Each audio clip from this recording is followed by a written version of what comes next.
তো এই ভিডিওতে আমরা আমাদের request and response life cycle সম্পর্কে জানব। কেমন?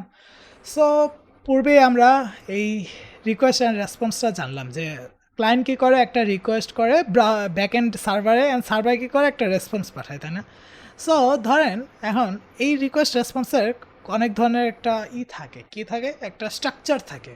অনেক ফ্রেমওয়ার্কেরই অনেক ধরনের স্ট্রাকচার থাকে, বাট মোস্ট কমন একটা স্ট্রাকচার, অ্যান্ড আমাদের লারাভেল, ইনক্লুডিং লারাভেল কোন স্ট্রাকচারটা ফলো করে, ওইটা হচ্ছে আমাদের এমভিসি, লারাভেলের এমভিসি স্ট্রাকচার। কেমন? যদি আপনি সার্চ দেন লারাভেল এমভিসি, সরি, ওকে, হ্যাঁ, এমভিসি, যদি আপনি লারাভেল এমভিসিটা এটা সার্চ করেন, আপনি অনেকগুলো ইমেজ পাবেন। লাইক এইটা যদি আমি নেই, ওকে, এটা একটু এত বড় না, এটা বেটার আছে। লাইক এটা আমি একটু ওপেন করি, ওকে। সো এখানে দেখেন, এখানে কি আছে, লারাভেল এমভিসি আর্কিটেকচার, অথবা স্ট্রাকচার বলতে পারেন, অথবা আর্কিটেকচারই বলতে পারেন, ওকে, যেটা আর কি ওয়াইডলি ইউজ আর্কিটেকচার বলা হয়, ওকে।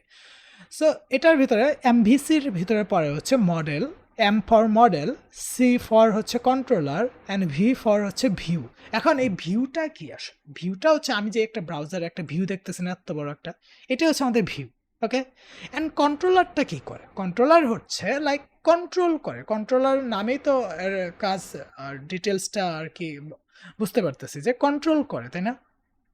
অ্যান্ড মডেল হচ্ছে যেটা আমাদের লাইক আমাদের যে এলোকোয়েন্ট ওআরএম আছে, ওইখানে আমাদের ডাটাবেজের সাথে কমিউনিকেশনে হেল্প করে, ওইটা আমরা পরবর্তীতে দেখব। এখন আসেন ভিউ অ্যান্ড কন্ট্রোলারটা, ওকে। এই যে কন্ট্রোলার, লাইক আমার যে এখানে আমি একটা হিট করতেছি, ধরেন আমি এখানে ব্রাউজারে হিট করতেছি, হিট করার সাথে সাথে এটা কোথায় যাচ্ছে? ডিরেক্টলি তার এই যে আমার যে রাউটটা, এই যে ইউআরএল, আপনি আবার রাউট বললে কনফিউজড হবেন না, সেটা হচ্ছে যে আমাদের ইউআরএলটাকে আমরা বলি হচ্ছে রাউটিং, ওকে। সো এই যে এই রাউটে হিট করার সাথে সাথে আমরা যে একটা ভিউ দেখতে পাচ্ছি, এটা তো আর রাউটে প্রোভাইড করতেছে না, না, তাই না? সো এই যে আমরা যে হিট করি, এটা কোথায় হিট করি? এই রাউটে গেলে কি হয় জানেন? একটা ফাংশন হিট হয়। কেমন? স্পেসিফিকলি লারাভেলের ক্ষেত্রে এই রাউটটা একটা কন্ট্রোলার ক্লাসের ভিতরে একটা স্পেসিফিক ফাংশনকে হিট করবে। কেমন? যদি ধরেন আমার এই রাউটের আমি ডিটেলস দিয়ে রাখি যে এই রাউট হিট করবে হচ্ছে একটা কন্ট্রোলারের ভিতর একটা ফাংশন যেখানে নাম দেওয়া আছে গেট পেজ। সো এই রাউটে গেলে কি হবে? ওই যে গেট পেজের ভিতর আমি কি করব, আমার ভিউ রিটার্ন করব। আমার ভিউ কোনটা? আমার ভিউ হচ্ছে এই যে আমার ভিউ, এটা হচ্ছে আমাদের ভিউ। এই ভিউটা আমরা রিটার্ন করব।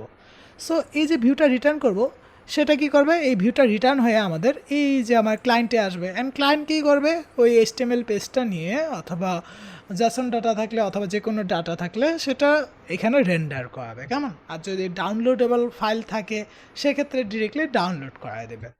তাছাড়াও অনেক, এটা আমরা আরও ডিটেলসে দেখব যখন আমরা লারাভেলটা প্র্যাকটিক্যালি স্টার্ট করব। কেমন? সো এখন আপনি এটা বুঝেন যে যে রিকোয়েস্ট অ্যান্ড রেসপন্সের যে সাইকেলটা, এটা আমরা যখন আমরা হিট করি যে কোনো একটা ইউআরএল, ওয়েবসাইট ইউআরএল, সেটা সর্বপ্রথম আমাদের কন্ট্রোলারে যায়, অ্যান্ড কন্ট্রোলার কী করে? রিটার্ন করে একটা response. So that's it for today. দেখা হবে পরবর্তী কোনো ভিডিওতে।